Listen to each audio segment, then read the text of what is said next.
হওয়াসং-20 নামে সর্বাধুনিক ও শক্তিশালী আন্তঃমহাদেশীয় ব্যালিস্টিক ক্ষেপণাস্ত্র বা আইসিবিএম উন্মোচন করেছে উত্তর কোরিয়া। শনিবার রাজধানী পিয়ংইয়ংয়ে ক্ষমতাসীন ওয়ার্কার্স পার্টির ৮০তম প্রতিষ্ঠাবার্ষিকী উপলক্ষে আয়োজিত সামরিক কুচকাওয়াজে দেশটির সর্বোচ্চ নেতা কিম জং উনের উপস্থিতিতে এ ক্ষেপণাস্ত্র উন্মোচন করা হয়। দেশটির রাষ্ট্রীয় সংবাদ সংস্থা KCNA জানিয়েছে, কুচকাওয়াজে উত্তর কোরিয়ার সবচেয়ে উন্নত কিছু অস্ত্র প্রদর্শন করা হয়েছিল, যার মধ্যে দীর্ঘ পাল্লার কৌশলগত ক্রুজ ক্ষেপণাস্ত্র, ড্রোন এবং লঞ্চযান অন্তর্ভুক্ত ছিল।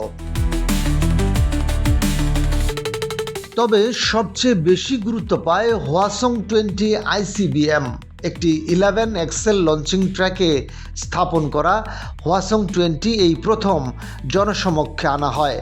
KCNA এটিকে দেশটির সামরিক বাহিনীর সবচেয়ে শক্তিশালী পারমাণবিক কৌশলগত অস্ত্র ব্যবস্থা হিসেবে বর্ণনা করেছে। এই ক্ষেপণাস্ত্রটি যুক্তরাষ্ট্রের মূল ভূখণ্ডের যে কোনো স্থানে আঘাত হানতে সক্ষম বলে দাবি করা হয়।